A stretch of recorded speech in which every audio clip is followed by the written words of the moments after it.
All right, we are doing 1.1G today, solving linear equations. I have done up until 5 with you guys. So we in class will do 5A and B. We're just going to start right at 5C. So the first thing I would do here is clear the decimal, and I see that my numbers need to be cleared by 2 decimal places. So instead of multiplying by 10, I will multiply by 100.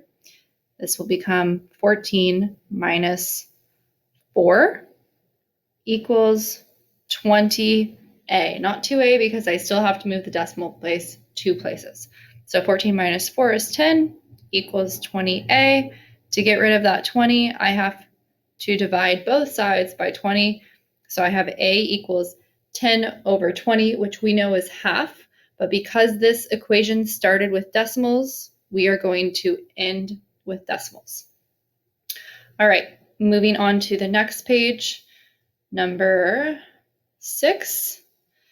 So solve each equation and clear fractions or decimals when needed. Remember, if the equation starts as fractions, the answer should be in fractions. If it starts with decimals, it should end with decimals.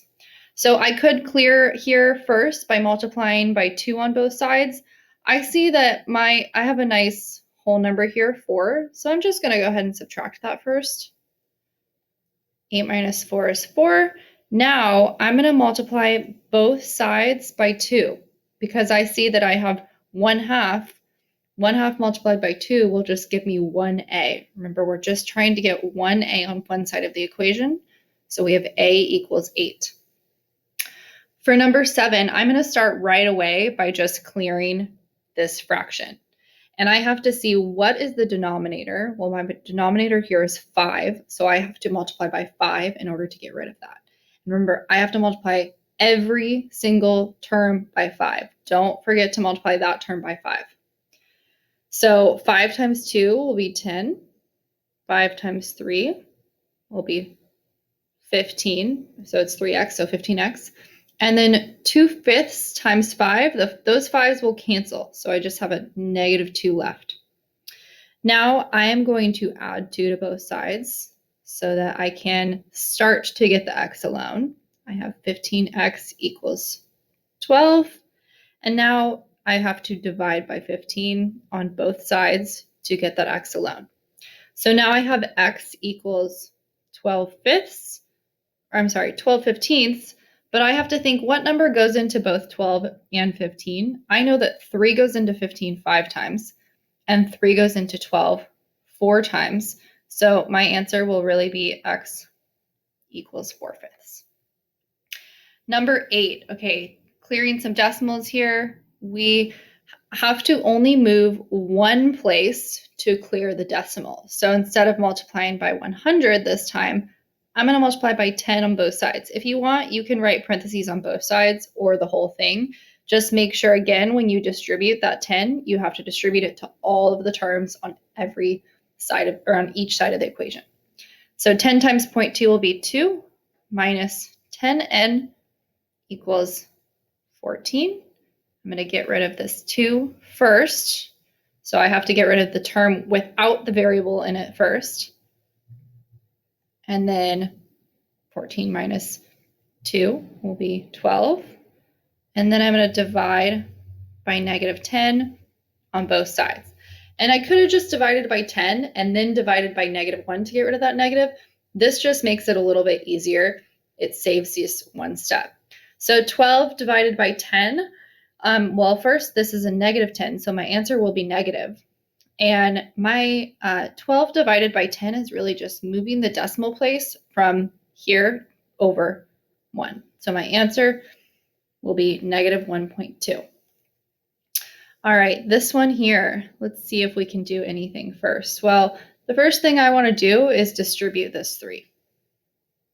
So I have 10 stays the same. I have to distribute that -2. So I have -3x. And this is -3 times -2, which will be a +6. Now I'm going to combine like terms. I see I have a 10 and a 6, so 16 on this side, and a -3x and a +3x, so -2x equals 4. Now I'm going to get rid of the term without the x in it because it's being added or subtracted. So I'm going to go ahead and get rid of that. So I have negative 2x equals negative 12. And then I have to get rid of this negative 2. So I'm going to get rid of the negative and the 2 at the same time by dividing by negative 2. Negative 2 divided by negative 2 will cancel out. So I have x equals negative divided by a negative will be a positive, and 12 divided by 2 will be a 6. All right, this number 10, I have to clear my fraction here. So before I clear my fraction, I see that this side is just some like terms. There's no x's on this side. So I'm just going to combine these like terms first. So this actually can be rewritten. 6 minus a negative 2 is really just a 6 plus 2. And then this side will stay the same. And we know 6 plus 2 is just 8. So I'm just going to cross that out and write 8. Now I have x minus 1 over 4 equals 8. I want to get rid of that 4. So in order to get rid of that 4, this is basically saying 1/4 times x minus 1. So I want to multiply this whole side by 4 and this whole side by 4. So 4 divided by 4 will cancel. So I have x minus 1 on this side. And now 8 times 4 is 32. Now I'm just going to add that 1 to get it over to the other side and get x alone. So I have x equals 33.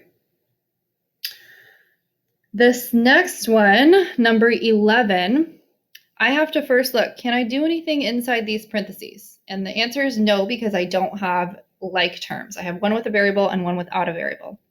So then I'm just going to distribute my 6 to both of those and my negative 7. Remember, we cannot forget that that's a negative 7 and not just a 7.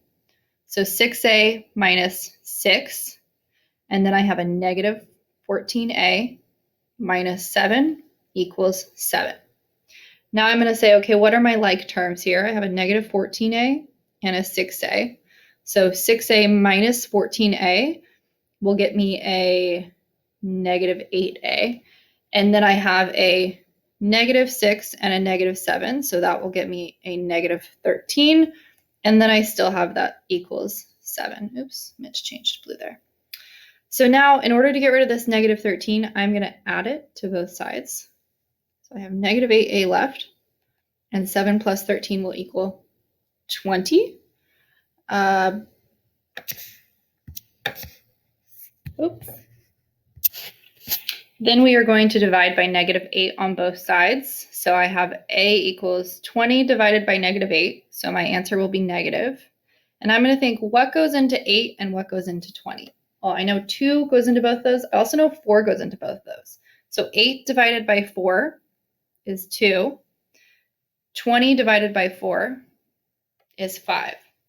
So our answer is negative 5 over 2. And because this did not start as fractions or decimals, we can choose to leave it as either, preferably a fraction.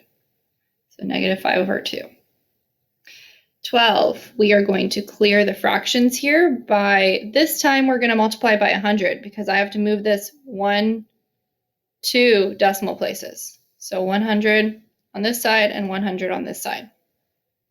So this becomes 25x plus 5 equals 55. I'm going to subtract that 5. 25x equals 50. And then I'm going to get rid of that 25. Remember, this 25x says 25 times x. So because it's multiplication, I have to do the opposite to get rid of the 25 in front of the x. So this will be x equals 2. And this last problem here, I'm going to go ahead and erase some of this so that we can see it a little bit better. And so for number 13, I am trying to look at distributing this 1/3 to the 9 and distributing this 1/3 to the 3. This problem is nice numbers because I know that 9 divided by 3 will give me a whole number and 3 divided by 3 will give me a whole number. I also know that if I do 1/4 times 4, that will also give me a whole number.